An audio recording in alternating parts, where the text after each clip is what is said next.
Hola, ¿cómo están? Bueno, bienvenidos a una nueva clase de política educativa. Esta es la clase número 4 de la quinta semana de cursada, que corresponde al eje 2 de la materia, eh, llamado Educación, Política y Estado. Un poco la clase de hoy, la idea es recuperar algo de lo trabajado la semana pasada, trabajar los textos que eran para hoy, el de Gluz y el de Terici, y un poco al final trabajar sobre la consigna que tienen para esta semana, que va a ser una entrega escrita, que es una modalidad distinta a la que veníamos trabajando de los foros hasta ahora, y que tiene que ver un poco con empezar a ejercitar el tipo de trabajo que nosotros le vamos a solicitar para el parcial, pero bueno, de eso lo vamos a charlar hacia el final de la clase. Por lo pronto, sí decirles al comienzo, bueno, no sé si ustedes vuelven a ingresar al foro una vez que han participado, digamos, yo en todas las semanas, bueno, esto a quienes forman parte de las comisiones, la 1 y la 2, ingreso y les hago las devoluciones, así que es importante que ahí en todo caso ustedes puedan verlas y tomar algo de lo que planteo, y si les queda alguna duda, poder escribirme y poder seguir intercambiando al respecto. Pero bueno, para no detenernos en eso, que lo podemos seguir charlando por otros medios, les voy a compartir el PowerPoint y comenzamos con la clase. Esperen que estaba abriendo el Power antes de compartir.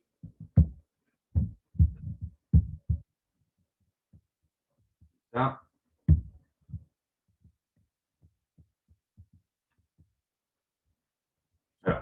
Bueno, primero presentarles el texto. Son dos trabajos. Uno es de Nora Gluz, que es un librito, que es el que tienen ahí en pantalla, del año 2016. Tanto Nora Gluz como Flavia Terici son investigadoras en educación, las dos son licenciadas, trabajan en la UBA, y bueno, tienen muchos trabajos vinculados a lo que son las políticas educativas, y sobre todo en temas asociados a lo que es la inclusión, la desigualdad y las políticas, digamos, destinadas, planificadas en ese sentido. El de Terici es un artículo un poco más chiquito, pero que nos parecía interesante incluirlo, porque no por ser breve, digamos, deja de poder sintetizar algunos aspectos interesantes al momento de pensar las políticas de inclusión en relación al sistema educativo.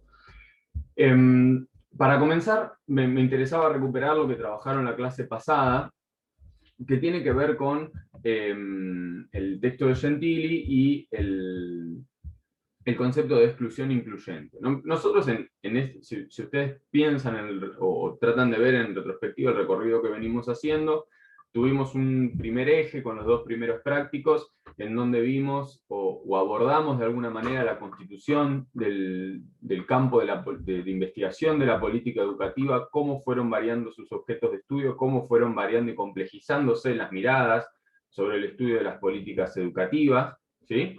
Que fue lo que trabajamos con los primeros dos prácticos. Y ahora lo que vamos a ver es, en concreto, digamos, en esta relación de política, Estado y sociedad, cómo las desigualdades, o que es, digamos, lo que centralmente trabajamos en este eje, es cómo de alguna manera, digamos, las políticas abordan, ¿sí?, las problemáticas de las desigualdades sociales en el sistema educativo. ¿Sí? Y qué procesos se dan alrededor de eso, cómo se puede pensar digamos, cómo abordar los procesos de discriminación, de exclusión social dentro de espacios institucionales educativos, y qué problemáticas surgen al respecto y cómo trabajarlas. En ese sentido, nosotros comenzamos con el texto de Gentili, fundamentalmente abordando esta idea de exclusión incluyente. Lo que plantea, digamos, centralmente es cómo, digamos, y yo por eso lo subrayo en esta definición, esto que dice, en el marco de dinámicas de inclusión o inserción institucional. ¿Por qué? Porque lo que plantea es cómo en contextos de inclusión o de inserción institucional, es decir, de aumento de matrícula, de aumento de la presencia de estudiantes dentro del sistema, igualmente se dan mecanismos de exclusión que plantea que se recrean y se asumen, ¿no? Entonces, ¿qué quiero decir con esto? En contextos de aumento de la matrícula, igualmente, que uno podría decir, bueno, son contextos de inclusión educativa, igualmente persisten mecanismos de exclusión, ¿sí? Entonces, lo que termina planteando es que, en definitiva, estas políticas de inclusión resulta que únicamente se basan en la inserción dentro del sistema, terminan siendo insuficientes para revertir procesos de aislamiento, marginación, negación de derechos, y demás que trabaja en el texto. Entonces ahí es donde plantea, dice, bueno, el proceso de exclusión o los procesos de exclusión en realidad son multidimensionales, entonces no alcanzan con pensar políticas que únicamente se basen en que los jóvenes estén dentro del sistema educativo, sino que es necesario abordar un conjunto de políticas, ¿sí? Que aborden estas múltiples causas de los procesos de exclusión, y no únicamente a lo mejor la más visible, que puede estar vinculada a lo económico.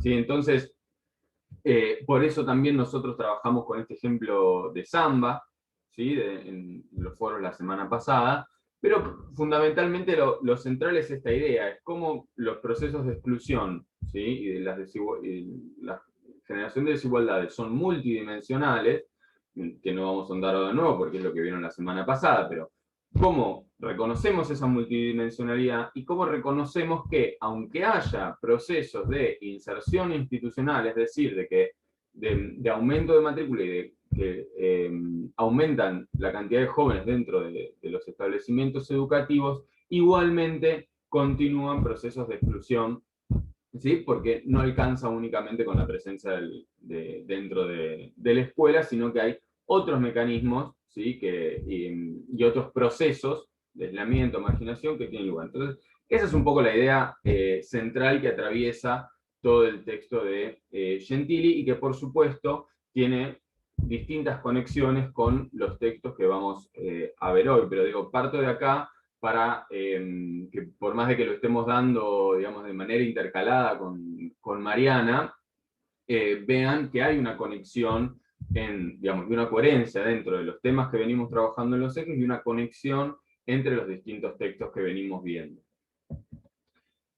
En ese marco, el texto de Gluz en particular plantea dos procesos, ¿no? Habla, bueno, dentro de esta multidimensionalidad de los procesos de exclusión, los clasifica en dos, ¿sí? Plantea que hay procesos de exclusión, los llama de en la escuela y en la escuela, ¿no? Entonces dice, es posible abordar las formas que adoptan las desigualdades sociales aún en procesos de expansión de oferta y de acceso a la escuela, ¿sí? Esto que acá nombramos proceso de expansión de la oferta y de acceso a la escuela, es lo mismo que hablar de procesos de inclusión educativa, digamos, es la parte incluyente, digamos, del concepto de Gentili, ¿sí? Eso es importante que lo entiendan, porque en realidad lo que plantean es que en procesos de inclusión escolar hay igualmente procesos y perviven procesos de exclusión, ¿sí? Entonces, dicho de otra manera, es lo que plantea Cagluz, cuando dice, es posible abordar formas que adoptan las desigualdades sociales,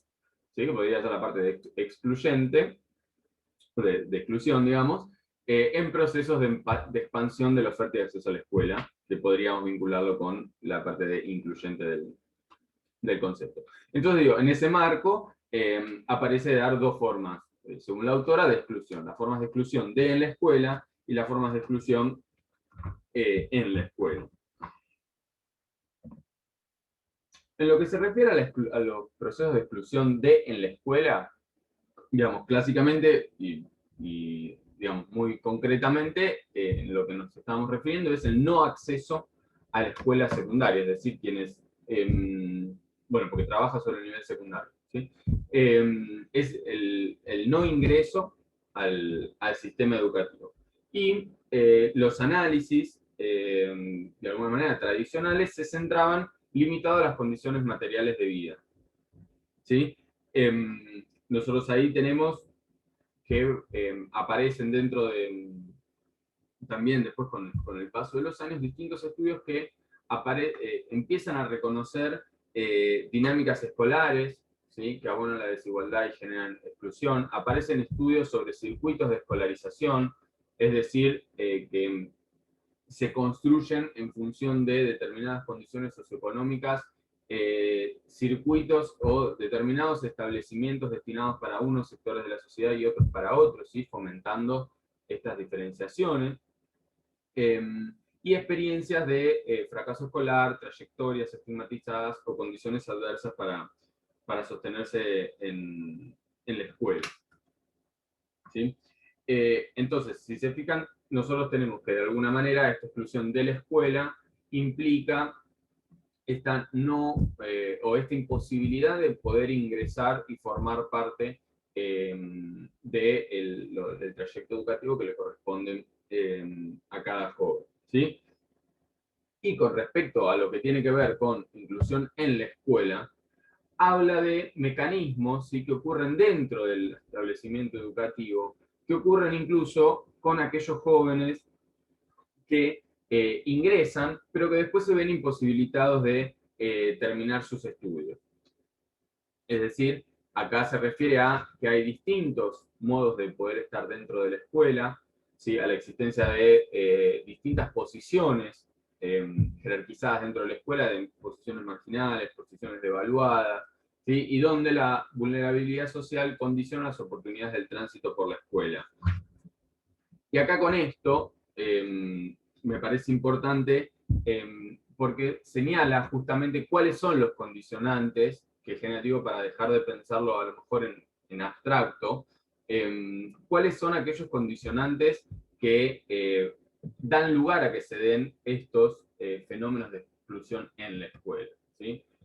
Por ejemplo, habla de que aquellos jóvenes o estudiantes que tienen que desarrollar actividad laboral, ¿sí? Por dificultades económicas que los obliga a insertarse en el mundo del trabajo tempranamente y sus actividades laborales se superponen con los estudios, ¿no? Bueno, las dificultades económicas, por supuesto, para comenzar la clase o para continuarla, para adquirir los materiales, para pagar el transporte, para contar con la indumentaria, los horarios, bueno, también de la mano de la situación laboral, los horarios laborales inestables, ¿sí? Que dificultan el sostenimiento de la asistencia, la ausencia de redes, de relaciones que apoyen el cuidado de menores o de tercera edad, ¿sí?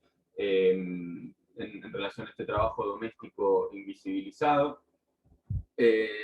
procesos de estigmatización de las condiciones de vida por parte de distintos actores de la comunidad educativa, ¿sí? Acá no estamos tampoco haciendo una generalización, sino que estamos marcando distintos fenómenos que pueden, o estos condicionantes que pueden tener lugar, ¿sí? No es que necesariamente se cumplan en todos los establecimientos, sino que estamos marcando cuáles son condicionantes que pueden llegar a aparecer, o que distintos estudios han demostrado que aparecen, para que se den estos procesos de exclusión en la escuela, incluso para quienes ingresan, ¿sí? Que tienen esta dificultad por permanecer en la escuela.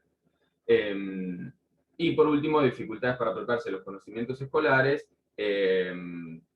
debido a distancia, plantea la autora que entre los saberes previos que la escuela presupone de su público, respecto a aquellos saberes que traen los jóvenes de sectores más vulnerables.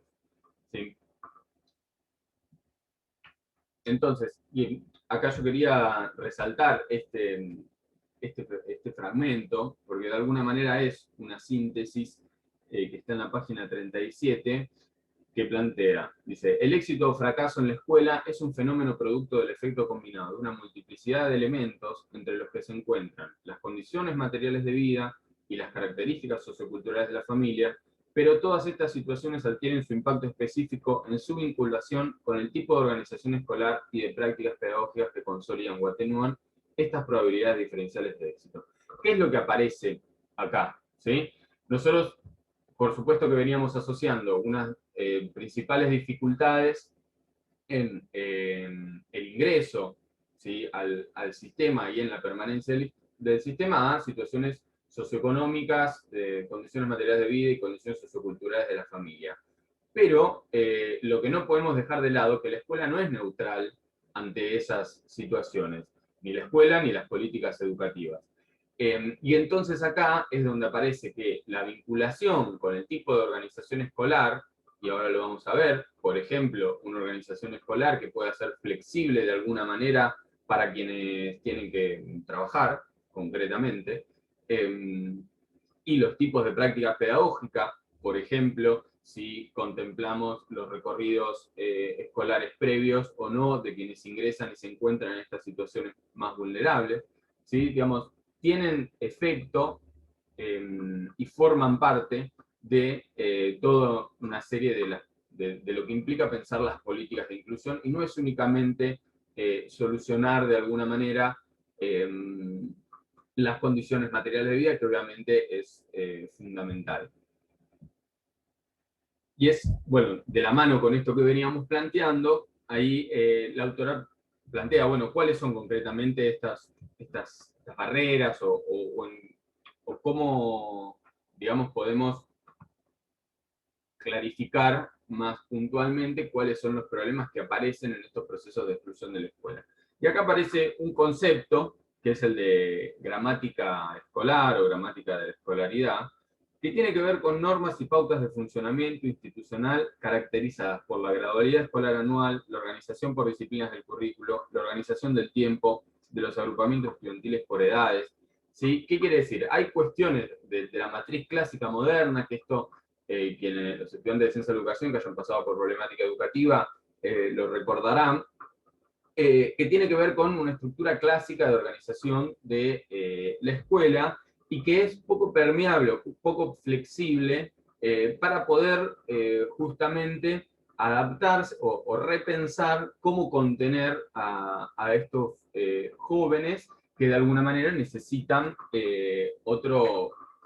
digamos, otra manera de ser contenidos dentro del sistema, porque por sus condiciones socioeconómicas, por su actividad laboral, por sus responsabilidades de cuidado, como hemos mencionado, no pueden sostenerse dentro de esta matriz, digamos, más rígida de la escuela, ¿no? Entonces, esta serie de normas o pautas, de alguna manera persistentes dentro de los establecimientos, algunas escritas, otras no, pero existentes, son los que asocia con la gramática escolar y que las reconoce como alguna de las trabas, ¿no? Por ejemplo, después la autora plantea, dice que el diseño de la escuela está hecho para incluir a quienes cuentan con ciertas condiciones materiales y disposiciones subjetivas, ¿no? Este diseño incluye normas, secuencias, prácticas y también alguna serie de hábitos, creencias y rutinas que permanecen ocultos a la conciencia cotidiana, ¿sí? ¿Qué quiero decir con esto? Que delimita las posibilidades para permanecer en la escuela en función de determinadas prácticas y determinadas. Si uno puede sostener la asistencia, podrá sostener su permanencia en la institución. Si uno puede adquirir sus propios materiales y sostener el transporte, podrá sostenerse en la institución. Si uno no tiene inestabilidad laboral, podrá sostenerse, o no tiene las condiciones económicas necesarias, podrá sostenerse en la institución. Y si no, no hay mecanismos, o al menos, digamos, en algunos casos, aparecen estas trabas para la permanencia dentro de la institución. Bueno, esto decíamos también, aparece esta distancia entre la cultura escolar y la cosmovisión de sectores sociales más postergados, es decir, bueno, cuáles son los saberes reconocidos también, ¿no? Digamos, de qué experiencias previas son las que se reconocen, cuáles son las que están legitimadas y cuáles no, ¿sí? Desde experiencias hasta de vestimenta. Y también estos procesos de segregación y fragmentación de los que la autora menciona, digamos que son dos conceptos que vienen de los estudios de la sociología educativa fundamentalmente, y que tiene que ver con con esto que mencionábamos al principio, de la construcción de distintos circuitos de escolarización, ¿sí? Es decir, o de escuelas quizá más aisladas, ¿sí? Digamos, sin conexión con los demás, o de circuitos en donde se generan determinados, justamente, sectores, digamos, hay escuelas pensadas o que aparecen como determinadas para determinados sectores y otras para otros, ¿sí? En función de las condiciones sociales, socioculturales. Todo esto, como decimos, analizado en un contexto de masificación del sistema. Nosotros aún no lo vimos, pero digamos, durante la década del 90, con la reforma de la organización de los niveles, la ampliación de la obligatoriedad, y sobre todo a partir de 2006, con una ampliación mayor de la obligatoriedad escolar, se dan procesos de ampliación de matrícula. Entonces, en esos procesos de ampliación de la matrícula es donde estamos estudiando, bueno, hay inclusión y hay mayor permanencia dentro, o mayor ingreso dentro del sistema educativo, bueno, estudiemos a ver los procesos de exclusión que se dan en esas etapas de aumento de matrícula.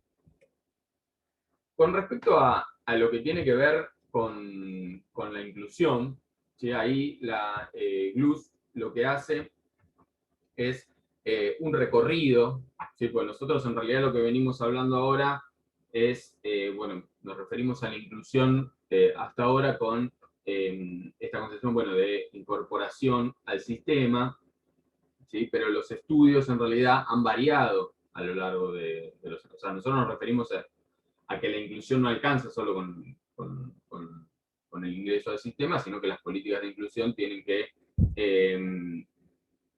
tomar justamente esta multidimensionalidad para enfrentar los procesos de exclusión, ¿no? Que es un poco la idea que venimos trabajando y que ahora la vamos a reforzar cuando toquemos el texto de Terici. Pero que la concepción y pensar el término de inclusión ha tenido variaciones a lo largo de los años, que hasta la década del 70 tenía que ver con diferencias en el acceso a la educación, durante el 40 y el 50 vinculado a las desigualdades económicas, durante el 60-70 más vinculado a problemas de aprendizaje. Después aparecen con las reformas en la década de 80-90 la individualización de los problemas, ¿sí? Pensar respuestas fragmentarias, digamos, ¿no? Lo que las llamadas políticas focalizadas. Y en el siglo XXI aparece la idea de inclusión escolar vinculado a los principios de la justicia social, pensado como derecho y pensado de una manera más abarcativa, en donde no es solo la dificultad en el acceso, sino que también implica enfrentar estos distintos condicionantes y multidimensionalidad de los procesos de exclusión.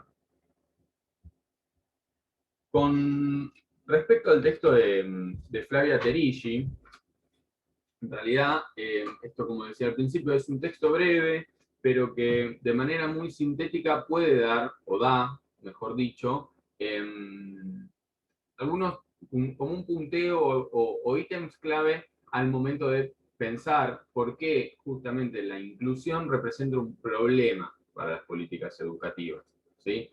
Justamente, ¿por qué presenta un problema? Por la dificultad de afrontar un problema multicausal, ¿sí? Al comienzo, en un pasaje, la autora dice: no estamos en condiciones de diseñar políticas educativas que nos dejen completamente tranquilos respecto de que, siguiendo determinados pasos, vamos a conseguir los resultados educativos que nos proponemos. Justamente por esta complejidad que implica la multidimensionalidad de los problemas de exclusión. Si no hay una receta que permita solucionar todo, y por la complejidad también propia de los procesos educativos. Ahora bien, sí lo que señala la autora es decir, bueno, más allá de que no hay ninguna receta y que no hay un camino que nos deje tranquilos, también podemos mencionar que las políticas no siempre están abordando esta multicausalidad. Que muchas veces las políticas se basan en alguno de los aspectos, pero no siempre contemplan esta multicausalidad de los fenómenos de exclusión educativa, ¿sí? Como por ejemplo, al hablar de esta multicausalidad, la autora habla de la situación socioeconómica de las familias, el escaso valor que tiene en algunos casos para algunas de ellas, de motivación entre los niños, niñas y jóvenes ante la reiteración de experiencias de fracaso, prácticas expulsoras de las instituciones educativas. ¿Sí? Fíjense como una política de inclusión que pretenda enfrentar el fenómeno de la exclusión debería poder abordar todas estas cuestiones y no solo las cuestiones socioeconómicas. Y la autora también habla de impactos de la segregación urbana y en la conformación de circuitos educativos diferenciados, esto que mencionábamos hoy, quiebres en las trayectorias educativas a partir de los movimientos migracionales, cómo afectan fenómenos demográficos que alteran la población de las ciudades en la organización del sistema educativo, ¿no? Y aparecen como, es interesante el porque vemos que a medida que avanza van apareciendo mayores problemáticas o más cantidad de problemáticas que en realidad es necesario que sean contempladas, ¿sí? Para poder abordar esta problemática de la exclusión. Y ahí es donde la autora plantea, bueno, una necesidad de ampliar la escala de las políticas que no abarcan el conjunto de las situaciones que es necesario atender. Volvemos a la misma idea. Si queremos abordar realmente el problema de la exclusión, necesitamos atender toda una serie de problemáticas que giran en torno a esta situación y que vuelven a ese párrafo que habíamos citado del texto de Gluz, en donde no solo importan las condiciones materiales de vida y las condiciones socioculturales, sino también las formas de organización escolar y de contención pedagógica que se piense para sostener esa inclusión educativa y que en definitiva se vincula claramente, como también lo abordaba Gentili, a una garantía efectiva del derecho a la educación, porque si nosotros pensamos que el Estado es garante del derecho a la educación de todos los jóvenes, para garantizar efectivamente el derecho a estos jóvenes que se encuentran en mayores condiciones de vulnerabilidad, no es solo necesario con ampliar la matrícula y que ingresen a la escuela o otorgar una beca, sino que es necesario poder abordar todas estas problemáticas que venimos trabajando. ¿Sí? Bien, y acá volvemos en realidad al texto de Gluz. En estos dos capítulos que restan, nosotros fundamentalmente esto lo trabajábamos de manera presencial, en el práctico, en una actividad que en realidad buscamos de alguna manera comparar las distintas políticas, digamos, cómo cambiaban su público destinatario, cómo cambiaban las estrategias, qué efectos generaban justamente en la sociedad.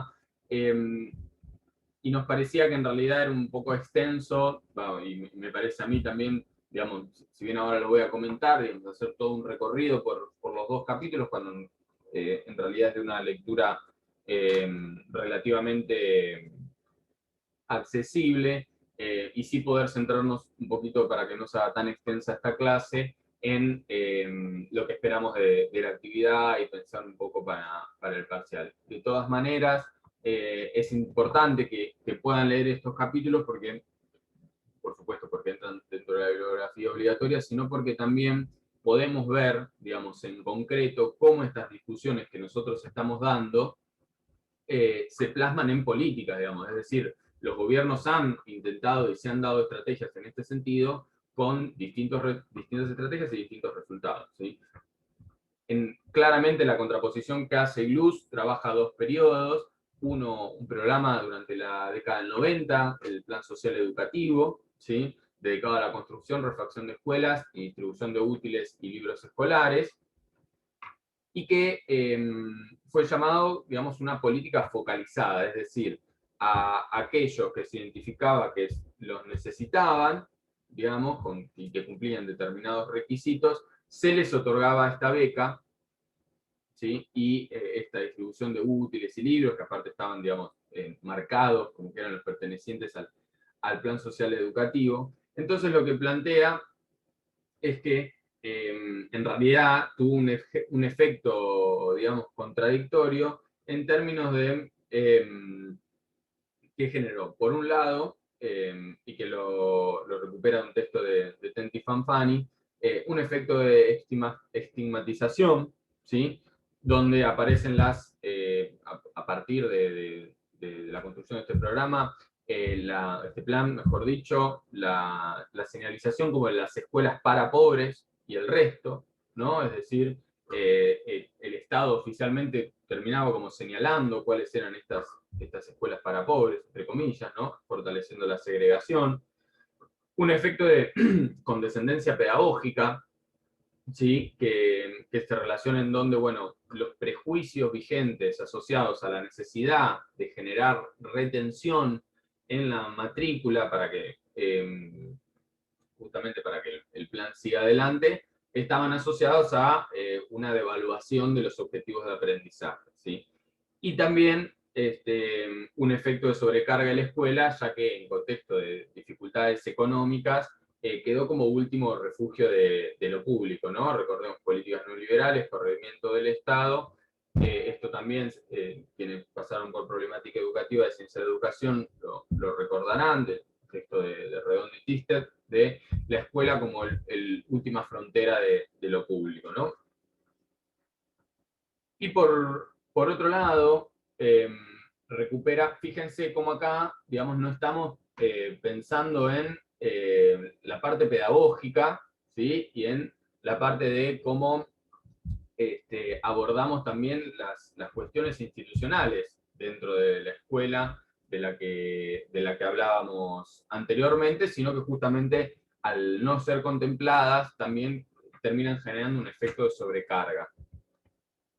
Y por otro lado, la autora toma el Plan Nacional de Inclusión Educativa del año 2015, que en contraposición proyectó una intervención de carácter integral. Este plan buscaba una vuelta de los jóvenes a la institución escolar, ¿no? De la que habían sido expulsados, ¿sí? Dirigida a población que estaba fuera de la escuela. Consistía en la entrega de becas estudiantiles, pero aparece acá un aspecto interesante porque se articulan dentro de esta política espacios específicos y transitorios a cargo de facilitadores pedagógicos, ¿sí? Entonces, aparece esta conexión, ¿sí? Que debería ser la esperada, entre entre estas políticas, de alguna manera, de apoyo económico y de búsqueda de la reinserción y de la vuelta al sistema de las instituciones educativas, pero acompañada, ¿sí? Con estas políticas de escolarización y atendiendo a esta pata pedagógica de alguna manera, ¿sí? Eso es un poco lo que, lo que queríamos mostrar tomando estas dos políticas. También la autora lo aborda con otras dos, en la ciudad con lo que se llama SAP, que eran zonas de acción prioritaria de la Ciudad Autónoma de Buenos Aires, y el PIE, el Programa Integral para la Igualdad Educativa. Bien. A ver, para terminar, digamos, yo planteé acá recuperación para poder hacer nuevamente este recorrido y que quede claro cuáles son nuestros intereses de trabajo dentro de este eje. Nosotros vemos entonces que la exclusión es un proceso multidimensional, ¿sí? En donde no es únicamente o no se basa únicamente en estar dentro o fuera de la institución educativa, en donde no responde únicamente a cuestiones socioeconómicas, ¿sí? Y cómo incluso en procesos de aumento de la matrícula escolar, sobre todo en el nivel secundario, como se dio durante la década del 90 y la del 2000, aparecen igualmente o persisten procesos de exclusión, ¿sí? Entonces, ahí tiene sentido este concepto de exclusión incluyente de Sentili, ¿sí? Es decir, incluyente porque están dentro de la escuela, pero continúan procesos de exclusión, y estos dos procesos que clasifica de alguna manera GLUS en exclusión en y de la escuela, ¿sí? Para diferenciar justamente también lo que implica estar dentro o fuera del establecimiento y lo que ocurre también vinculado al establecimiento con los condicionantes de la gramática escolar, como mencionamos, y y distintos aspectos que comentamos recién. Y como también recuperamos esta importancia de Terici, que lo plantea como un problema, ¿sí? ¿Por qué aparece como un problema las políticas de inclusión para las... ¿Cómo aparece como un problema la inclusión para las políticas educativas? Justamente por la complejidad, ¿sí?, que presenta la multidimensionalidad de este proceso. Entonces, y en ese marco se insertan estos ejemplos de política educativa que vimos al final, ¿sí? Este es el recorrido muy sintéticamente que les proponemos realizar con estos tres textos, Gentili, Gluz y Terici, ¿sí? Y que de alguna manera es el nudo central de este eje 2. ¿Qué es lo que les proponemos para esta semana? Bien. Nosotros les compartimos ahora en el aula un fragmento de un capítulo denominado Abandono Escolar, de la serie de Canal Encuentro, que se llama Mejor hablar de ciertas cosas, es una serie del 2008. Obviamente es de otro contexto, pero que en realidad plantea, ¿sí?, situaciones muy palpables en primera persona de jóvenes, ¿sí?, comentando sus situaciones vinculadas a su relación con el sistema educativo, a su trayecto educativo y a temáticas que tienen que ver con el abandono escolar.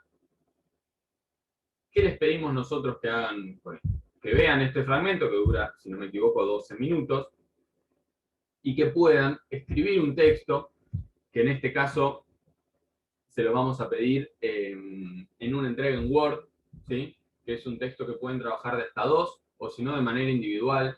No es obligatorio hacerlo en grupo, el que lo quiera hacer individual, lo puede hacer individual. Incluso yo se los recomiendo que lo hagan individual, y explico por qué.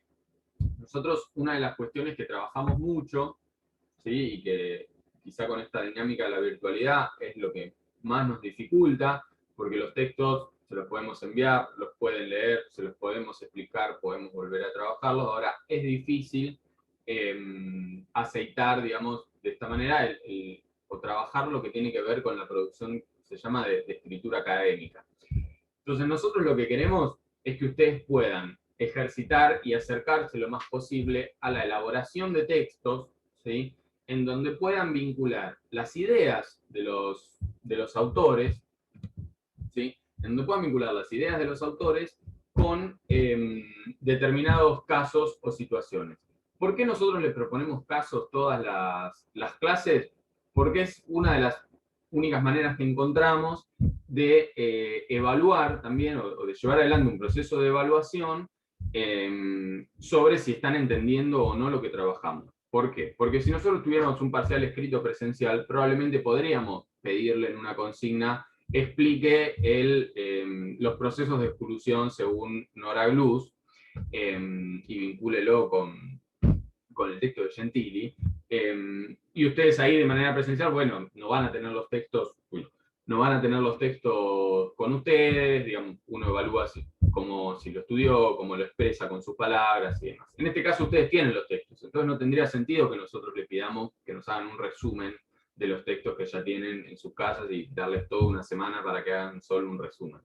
Y que no tener todas respuestas iguales, que nos copien y peguen todo lo mismo, digamos, no tendría ningún sentido. Entonces, la manera que nosotros tenemos para ver si ustedes están comprendiendo estos textos y lo que plantean los autores es fomentando estos ejercicios de reflexión y de escritura, ¿sí?, en los cuales yo les sugiero, y digamos, son las cosas que venimos marcando en los foros, y lo que les sugiero es que ustedes piensen este ejercicio, ¿sí? Primero, que todos los textos, por más breve que sean, ustedes lo piensen con una introducción, un desarrollo y un cierre, ¿sí?, en donde en un inicio comentan de lo que van a hablar, comentan cómo lo van a trabajar, ¿sí?, en donde luego desarrollan, ¿sí?, la situación, que esto no quiere decir que todo su texto necesariamente tiene que ser o un resumen de los conceptos de los autores o un resumen del caso. Es decir, para esta consigna, digamos, no es lo ideal que ustedes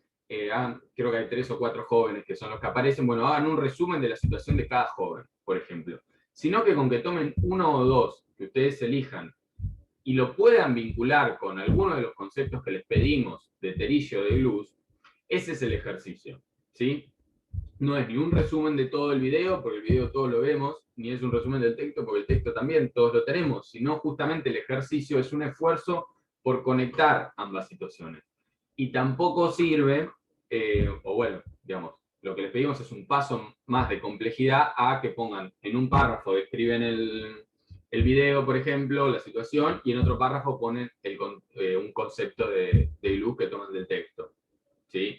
La idea es que ustedes puedan trabajar sobre esa conexión. Eso es lo que estamos ejercitando desde el día 1 en las actividades de los foros, que ahora les pedimos que pasemos a un texto escrito, que no les voy a leer las condiciones de entrega porque las tienen todas en el aula virtual para ver tranquilos. Si tienen alguna duda me escriben, pero está todo ahí. Lo que me interesa hacer hincapié es esto, es en el tipo de texto que ustedes van a construir, ¿sí? Piensen en esto, escríbanlo, vuélvanlo a leer, y fíjense si en algún momento están haciendo la relación, que quede explícito, que digan, bueno, este caso se vincula con tal concepto de tal autor, porque, y ahí escriben ustedes, ¿sí? Es importante que de a poco en estos textos, tomando los casos y tomando los autores, pueda aparecer su voz, ¿sí? Su opinión, su reflexión, que obviamente es libre, pero obviamente tiene que estar apoyada tanto en el caso que vemos como en los autores. Hay algunas intervenciones en foros que ha pasado que son intervenciones muy valiosas, muy reflexivas, pero que no recuperan ningún concepto del autor.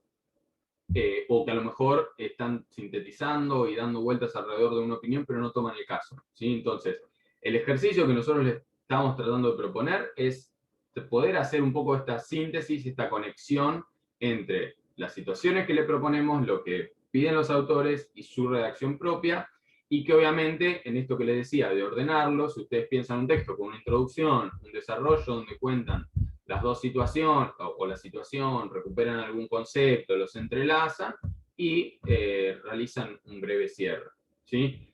Este es un poco el ejercicio para esta semana. La construcción del parcial y de la respuesta a la consigna va a ir en ese sentido, al menos la de los prácticos, ¿sí? Va a haber un caso, va a haber textos y conceptos solicitados, y ustedes van a tener que escribir una reflexión al respecto, y lo que miramos mucho es este ejercicio que es lo que de conexión, que es lo que a nosotros nos permite entender o ver de alguna manera si ustedes están entendiendo lo que estamos trabajando, o en realidad están seleccionando conceptos más o menos parecidos, ponen una definición, describen el video que ven, y bueno, y ahí quedamos. Entonces, nosotros les pedimos un pasito más, que es seguir trabajando con este ejercicio de redacción. Así que bueno, como siempre, por cualquier cuestión, nos escriben a cualquiera de los profes por el aula virtual, y bueno, nos veremos nos vemos en realidad, para los que quieran, el martes que viene, si no me equivoco, del Centro de Estudiantes. Me invitaron a participar en una clase de repaso que están organizando. Después les vamos a mandar bien el link o el acceso, calculo que ellos también lo difundirán, y si no lo enviaremos por el aula virtual. Pero bueno, es una instancia más que si a ustedes les sirve y quieren estar como previa para el parcial, para seguir trabajando algunas dudas o algunas cuestiones, también vamos a estar ahí. Así que bueno, nos vemos la próxima.